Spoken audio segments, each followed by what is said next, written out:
Varroa destructor, or the Varroa mite, is one of the most problematic parasites that beekeepers deal with. And monitoring infestation levels is really the foundation of appropriate management for this mite.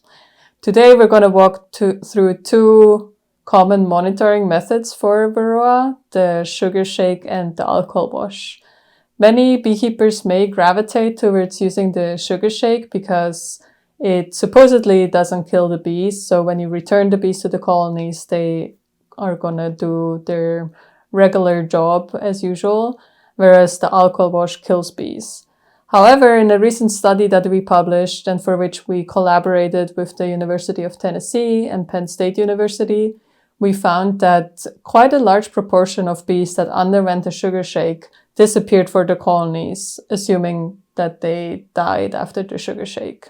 Additionally, the results that we got from the sugar shake in terms of mite infestation levels were highly variable, whereas the alcohol wash tends to produce more reliable and accurate mite counts. To do a sugar shake, you collect about half a cup of bees in a jar, add 2 tablespoons of powdered sugar, roll the bees to cover entirely with powdered sugar, and then let them rest in the shade for about 2 minutes.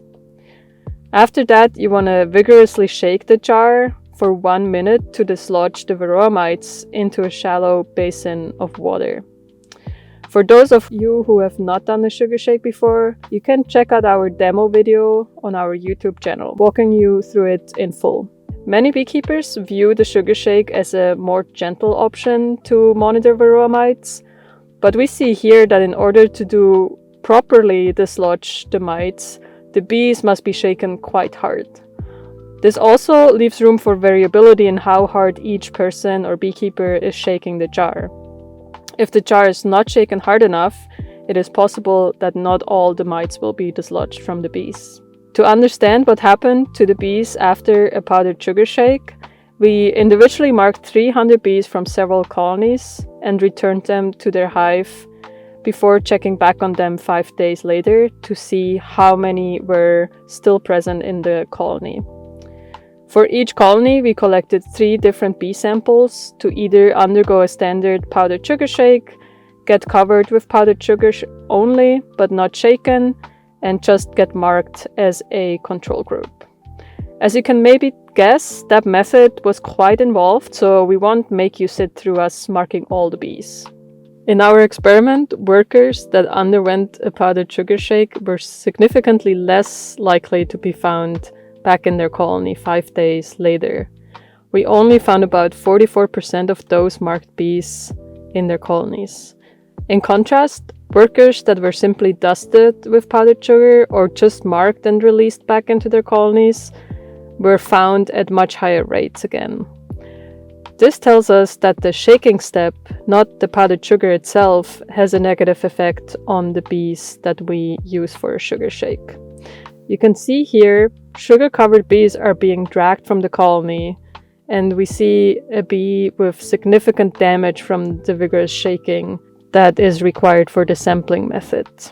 In 2024, we also collected some data on how well the sugar shake is at dislodging mites. So what we did is we took bee samples and ran them through a sugar shake, and then we used the very same samples to do an alcohol wash to see how many mites we missed. The sugar shake on average recovered about 98% of the mites, but this was very variable. In some samples, we got every single mite, but then in others, we all got as little as 2/3 of them.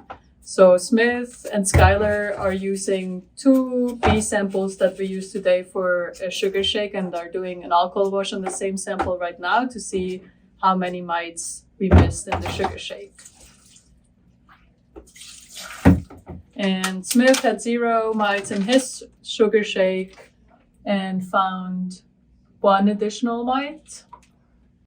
And then Skylar had 7 mites in her sugar shake and found 2 more mites. So this actually reflects pretty much what we found in our study.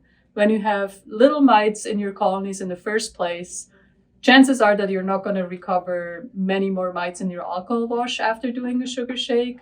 However, when you get higher numbers of mites in your colonies, that's when the sugar shake is more variable, and there's chances that you're underestimating your mite levels. Let's take Scudder's example. With the sugar shake, we had 7 mites per 300 bees, which means that's a 2.3% infestation rate in the colony. If we add those 2 additional mites that we found in the alcohol wash, we're at 9 mites per 300 bees, which means a 3% infestation rate. Depending on which threshold you're using to decide whether you want to add a treatment for mites or not, there is the decision of not treating a 2.3% mite infestation versus adding a treatment at 3%. So we can see that this variability could influence how early or late a beekeeper decides to control mites, and ultimately that could affect colony survival.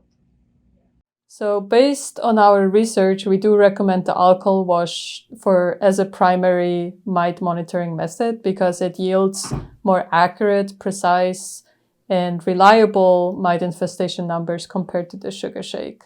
And this is very important to be successful in beekeeping, as timely management is key to control Varroa mite populations in your colony.